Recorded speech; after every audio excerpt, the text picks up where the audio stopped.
vaut vraiment la peine? Ça, c'est la grande question. Merci, Georges. Au revoir, Pierre. Bien, justement, pour répondre à cette question, nous avons avec nous Jean-François Renaud, qui est associé chez Adviso Conseil. C'est un cabinet de consultants en stratégie Internet. Bonsoir. Bonsoir. Bon, cet appareil-là, est-ce que, avant de dire si ça vaut vraiment la peine ou pas, je sais que vous l'avez essayé, mais qu'est-ce que ça fait au juste? Parce qu'on connaît le BlackBerry, on connaît le portable. Où est-ce que ça se situe?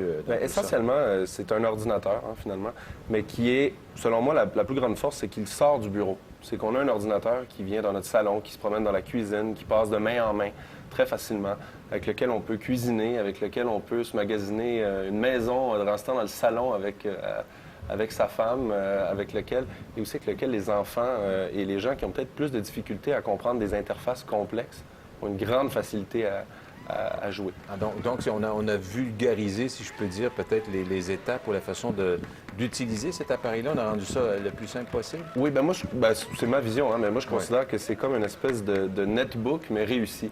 C'est vraiment la démocratisation de l'informatique dans la maison et dans la vie, finalement. C'est l'ordinateur qui vous suit contextuellement. Okay. Mais c'est pas un portable. C'est pas un portable. Ça n'a pas la puissance d'un portable, mais ce qu'on se rend compte, c'est que peut-être que c'est pas tant la puissance qui est importante que la portabilité et l'insertion, la facilité de l'insérer dans son quotidien. C'est cher, par exemple. Est-ce que ça vaut la peine? Moi, je trouve pas que c'est cher. Un netbook que moindrement raisonnable, c'est 300 $ environ. On n'est pas si loin de ça. On n'est pas très loin, puis il y a une interface tactile quand même impressionnante. Il faut le tenir dans sa main, il faut le voir à quel point c'est impressionnant. Puis avec tout le pouvoir du App Store, là, de la place de marché d'Apple, c'est un produit qui, somme toute, fait énormément de choses pour son prix. Alors, le succès est garanti, d'après vous? Moi, je pense que oui. Franchement, oui. Est-ce que les gens demandent toujours la même question? Est-ce qu'il faut se le procurer tout de suite ou attendre que les prix baissent? Ah, bien, justement, on en a... Moi, je juge qu'en informatique... je vous laisse écoutez, moi, je l'ai acheté le jour 1 aux États-Unis. Ouais. Il m'a coûté 600 $. Il coûte 550 $ aujourd'hui. On voit que c'est pas très gros. C'est pas très gros, c'est très... Si vous le montrez à la caméra, oui. Là, on peut voir. Ah, voilà. ben oui, ça se tourne. Et là, ça, c'est les différentes applications. Oui, c'est ça, c'est différentes applications. Vous vous promenez là-dedans. Mon enfant de 4 ans se promène là-dedans comme s'il était C'est lui qui a fait toutes les traces de doigts qu'on voit là. Effectivement. Je lui lave les mains des fois, mais... Donc, il se promène là-dedans. On peut dessiner, vous voyez, on peut se promener, puis on peut tout de suite faire un dessin très rapidement comme ça, changer de pinceau. Là, je suis pas très bon, puis c'est à l'envers. Mais... Dessiner, par exemple, c'est quelque chose qui n'est peut-être pas nécessairement concevable sur un ordinateur. Ouais. Lui, dans le fond, mon petit garçon, c'est ce qui m'impressionne le plus. Il comprend pas à quoi ça sert une souris.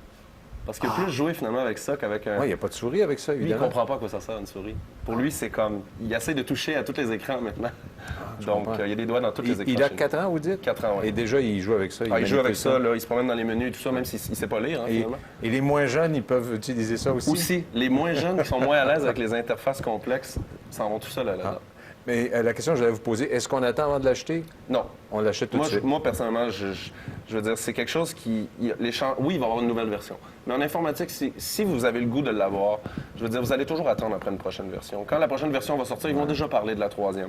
Moi, personnellement, j'irais, quitte à le revendre, puis à l'acheter l'autre, puis ça va vous coûter 100, 200 $ peut-être, mais... En tout cas, ça semble intéressant. C'est prometteur. Et ça, c'est l'avenir. J'ai l'impression qu'il va y avoir plein de trucs qui vont aller dans ce sens-là. Effectivement. Probablement. Merci beaucoup, M. Renaud, de nous avoir visités. Au revoir.